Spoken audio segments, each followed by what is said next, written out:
आणि आपण अर्थातच लोकशाहीच्या या उत्सवामध्ये आजपासून सहभागी होतो आहोत। पहिल्या टप्प्यामधलं मतदान आज पार पडते आणि त्याबद्दलच्या सगळ्या अपडेट्स आपण पुढारी न्यूजवरती लाईव्ह बघतो आहोत।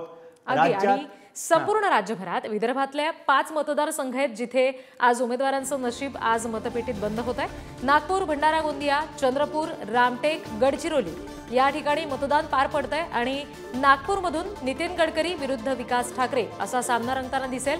चंद्रपूरमधून सुधीर मुनगंटीवार आणि प्रतिभा धानोरकर यांच्यामध्ये सामना रंगणार आहे। सकाळपासूनच मतदारांनी मतदानासाठी गर्दी केली आहे। ठिकठिकाणी पोलिसांचा बंदोबस्त सुद्धा तितकाच तगडा ठेवलेला आहे।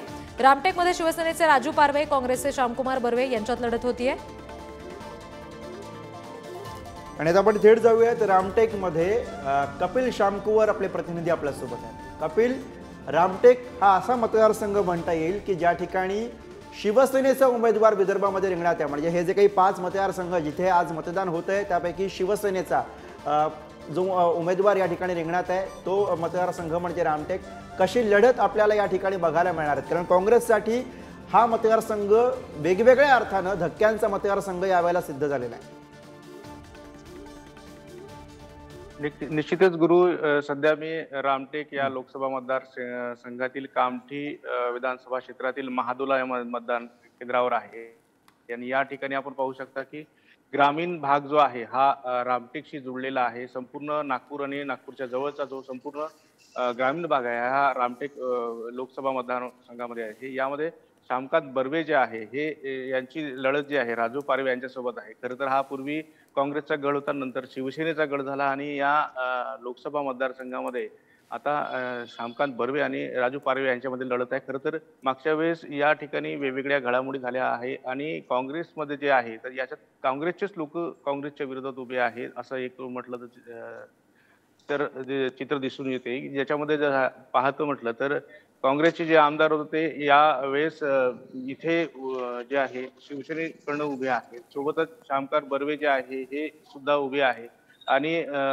माजी IAS अधिकारी किशोर गजभिये हे सुद्धा या ठिकाणी उभे आहे आणि त्यामुळे काँग्रेसच्या तिघा जे आहे ती इथं उभे आहे। सोबतच या ठिकाणी जे आहे इथं काँग्रेसचा गड राहिलेला होता, आता शिवसेनेचा गड इथं राहतात का हे पाहणं महत्त्वाचं ठरणार आहे। या ठिकाणी सकाळपासूनच मतदानासाठी मोठी गर्दी पाहायला मिळाली आहे। मोठ्या संख्येने लोक सकाळपासून या ठिकाणी मतदान केंद्रावर पोहोचले आहे आणि मोठ्या संख्येनं इथं मतदान होताना दिसतंय। सकाळी या महादुनाक मतदान केंद्रावर आपण पाहू शकता की सध्या लोकांची वर्दळ वाढते आहे। दुपारी मोठ्या प्रमाणात नागपुरामध्ये आणि रामटेकच्या भागामध्ये ऊन असतं आणि त्यामुळं सकाळच्या सत्रामध्ये हे मतदान जास्तीत जास्त करण्याचा नागरिकांचा मनोदय आहे। जे आहे नव मतदार आहे ते सुद्धा मोठ्या उत्साहानं इथं मतदान करताना दिसत आहे। बरोबर, एकूणच कपिल आपल्याला उत्साह बघायला मिळतोय आणि हाच उत्साह आपल्याला पुढे पुढे आणखी वाढत जाताना सुद्धा बघायला मिळणार आहे। तुम्ही सोबत राहा। थेट जाऊयात भंडाऱ्यामध्ये विक्रांत शिंदे आपले प्रतिनिधी आपल्या सोबत आहेत। विक्रांत, फक्त मतदारच नाही तर उमेदवारांमध्ये सुद्धा अर्थातच स्वाभाविक आहे की आज उत्साह आहे आणि त्यामुळे सकाळी सकाळी उमेदवार सुद्धा मतदानासाठी पोहोचल्याचं चित्र दिसतंय। पडोळे पोहोचलेले आहेत।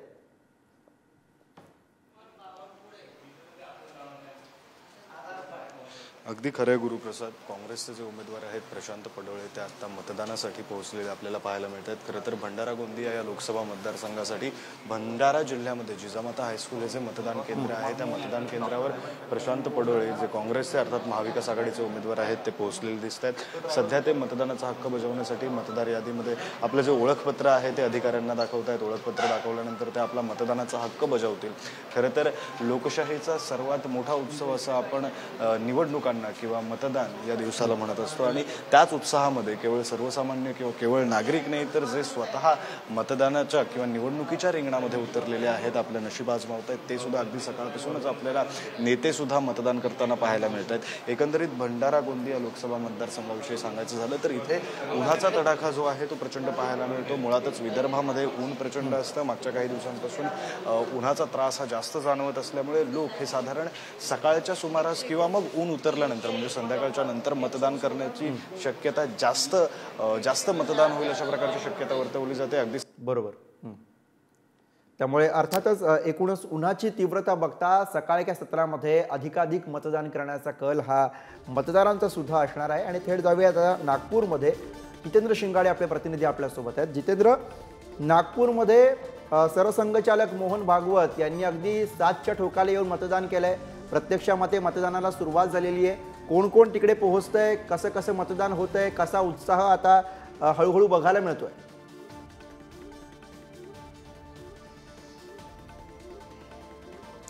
गुरु, आपण सध्या जे आहे मी महाल परिसरातील भाऊजी दप्तरी या मतदान केंद्रावर आहे आणि या मतदान केंद्रावर पहिल्या जे मतदारांनी हक्क बजावला त्यामध्ये सरसंघचालक डॉक्टर मोहन भागवत, माजी सहकार्यवाह भैयाजी जोशी आणि संघाचे अखिल भारतीय प्रचार प्रमुख सुनील आंबेकर यांचा समावेश होता. सकाळच्या सत्रात जे आहे ते काही नवमतदार देखील इथे आलेले आहेत. त्याचबरोबर वृद्ध जे आहेत त्यांचा देखील इथे मोठ्या प्रमाणात सहभाग दिसत आहे. बूथवर जे आहे सहसा एका बूथवर 1100 ते 1200 म्हणजे 900 ते 1200 एवढे मतदारांची संख्या असते आणि सकाळचा आता जवळपास अर्धा तास झालेला आहे आणि अर्ध्या तासात मोठ्या प्रमाणात इथे मतदारांनी येऊन आपला मतदानाचा हक्क बजावलेला आहे. सकाळच्या सुमारास ऊन कमी असल्याने इथेच नाही तर अनेक ठिकाणी जे आहे ते मतदानासाठी बाहेर पडतील. आज सुट्टीचा दिवस आहे. सरकारी सर्व शासकीय कार्यालयांना आणि त्याचबरोबर खाजगी कार्यालयांना देखील मतदानासाठी सुट्टी देण्यात आलेली आहे. तशी जिल्हाधिकाऱ्यांनी सूचना देखील जारी केलेली आहे आणि या सुट्टीचा फायदा घेत मतदारांनी मतदानासाठी बाहेर पडावं, मतदान करावं हा जिल्हा प्रशासनाचा आणि निवडणूक विभागाचा प्रयत्न आहे. आता जे आहे ते यानंतर केंद्रीय मंत्री आणि भाजपचे उमेदवार नितीन गडकरी हे देखील मतदानासाठी सहकुटुंब जवळपास 9:30च्या सुमारास येतील. त्यापूर्वी काँग्रेसचे उमेदवार विकास ठाकरे हे देखील मतदानाचा हक्क बजावतील. त्याचबरोबर काही इतर नेतेही आहेत आणि काही उमेदवार आहेत जे आपला मतदानाचा हक्क बजावणार आहेत. आता मतदानाला सुरुवात झाली. बरोबर, त्यामुळे हे सगळे अपडेट तुमच्याकडनं घेणार आहोत. थेट भंडाऱ्यामध्ये जाऊया. नाही वाचे ना मॅडमची वाचे ना हा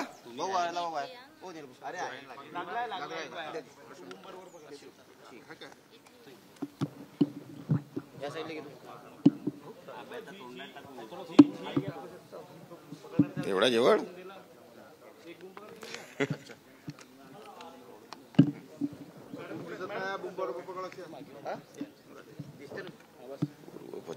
दिशा चांगली नसेल अशी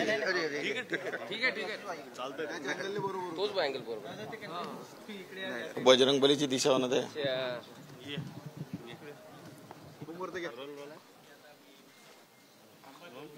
भाऊ काय सांगाल, मतदानासाठी आपण सहकुटुंब मतदान केंद्रावर आलं, काय तुमची पहिली प्रतिक्रिया? जी, महाविकास आघाडीतर्फे काँग्रेस पक्षातर्फे मी भंडारा आणि गोंदिया लोकसभेची निवडणुकीला समोर जात आहो. माननीय नानाभाऊ पटोले यांच्या नेतृत्वामध्ये मी या निवडणुकीला समोर जात आहे. भंडारा आणि गोंदिया जिल्ह्याच्या लोकांची जनतेची ही लढाई झालेली आहे. हे आता स्वतः माझी लढाई नाही तर जनतेने आपल्या अंगावर ही लढाई घेतलेली आहे. मी एक तरुण आहे, त्यामुळे तरुणांच्या बेरोजगारीच्या प्रश्नांचा मी आवाज होईन. शेतकऱ्यांच्या हक्कासाठी मी लढेन. आरोग्य, शिक्षण, बेरोजगारी आणि शेतकऱ्यांच्या प्रश्नांना सोडवण्याचा मी इमानदारीने एक प्रयत्न करेन आणि मला खात्री आहे या लढाईमध्ये जनतेचेच विजयी होतील. तुम्ही आता सकाळी 7:30 वाजता साधारण मतदान केलंय. विदर्भामध्ये बघायचं झालं तर तापमान प्रचंड असतं. विदर्भातल्या लोकांना काय आवाहन कराल मतदानासंदर्भात?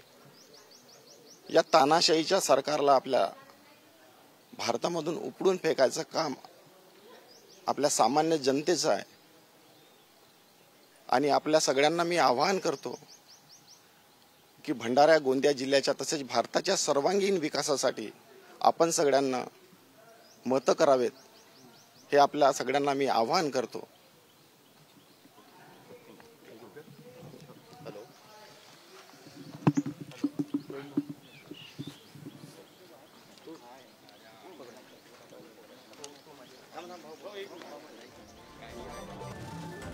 तर भंडारा गोंदियाचे महाविकास आघाडीचे काँग्रेसचे उमेदवार प्रशांत पाडोळे, डॉक्टर प्रशांत पाडोळे यांची ही प्रतिक्रिया. मतदानानंतर त्यांनी सहकुटुंब मतदान केंद्रावरती हजेरी लावली आणि मतदानाचा आपला हक्क बजावलेला आहे. यावेळेला भंडारा गोंदियामधनं ते निवडणुकीच्या रिंगणामध्ये उतरले आहेत. नाना पटोले यांचे निकटवर्तीय ते मानले जातात आणि त्यामुळे अर्थातच ही निवडणूक नाना पटोले यांच्यामुळे सुद्धा या ठिकाणी प्रतिष्ठेची बनलेली आहे. भंडारा गोंदियामध्ये थेट लढत ही काँग्रेस आणि भाजप यांच्यामध्ये आपल्याला बघायला मिळणार आहे. जवळपास 25 वर्षांनंतर या ठिकाणी काँग्रेसनं आपल्या पंजा या निवडणूक चिन्हावरती या ठिकाणी उमेदवार दिलेला आहे आणि त्यामुळे सुद्धा अर्थातच भंडारा गोंदियामधल्या या निवडणुकीला महत्त्व आहे. आणि आता थेट जाऊयात ओम देशमुख आपले प्रतिनिधी चंद्रपूरवरनं आपल्यासोबत आहे. चंद्रपूरमध्ये सुद्धा अर्थातच प्रतिष्ठेची अशी लढत होते आहे, कारण मंत्री सुधीर मुनगंटीवार या ठिकाणी निवडणुकीच्या रिंगणामध्ये उतरलेले आहेत. भाजपसाठी ही जागा महत्त्वाची आहे, कारण मागच्या वेळेला काँग्रेससाठी जी एक जागा सुटलेली होती महाराष्ट्रामधली ती जागा चंद्रपूरची आहे आणि अशात बाळू धानोरकर यांच्या कुटुंबामध्येच उमेदवारी देण्यात आलेली आहे. त्यासाठी सुद्धा खऱ्या अर्थानं काँग्रेसमध्ये एक वेगळा संघर्ष झालेला होता. त्यानंतर धानोरकरांना दिलेली ही सगळी उमेदवारी, त्यानंतर त्या तिथे झालेल्या मुनगंटीवार यांची एंट्री, हे सगळं बघता स्वाभाविक आहे की ही जागा प्रतिष्ठेची आहे दोघांसाठी सुद्धा, म्हणजे काँग्रेससाठी सुद्धा आणि भाजपसाठी सुद्धा. थेट जाऊयात ओम देशमुख यांच्याकडे. ओम, एकूणच कसा उत्साह आता मतदारांमध्ये आपल्याला बघायला मिळतो चंद्रपूरमध्ये?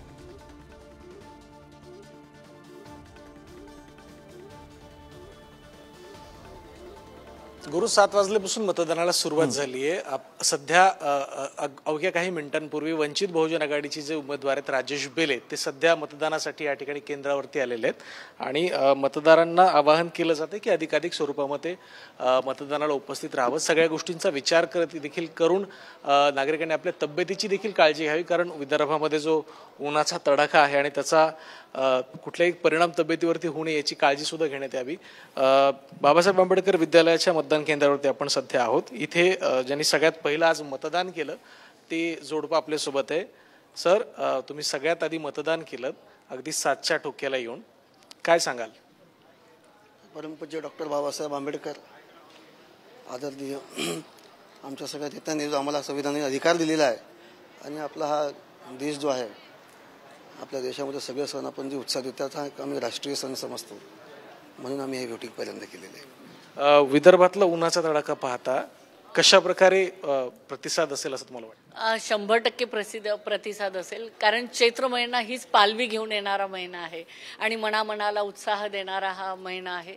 त्यामुळे आपण असा विचार करूया की 100% 100% मतदान हीच भारताची शान, हा विचारावर आपण या ठिकाणी मतदान होईल असं मला वाटतं. गुरु, जसं तू विचारलंस की राजकीय दृष्ट्या ही सुद्धा लढत तितकीच महत्वाची होती. आता ज्यांनी सगळ्यात पहिले मतदान केलं त्यांचे म्हणणं होतं की चैत्र महिना खरी नवी पालवी घेऊन येतो. मतदारांमध्ये जनजागृती करण्याचा हा प्रयत्न आहे. देशाचं लक्ष या निवडणुकीकडे विशेषत्वाने चंद्रपूरकडे लागलंय, कारण महाराष्ट्रात एकमेव जागा काँग्रेसकडे होती, ती चंद्रपूरची होती. त्यामुळे या ठिकाणचं मतदान कशा प्रकारे होतंय? 64%. बरोबर.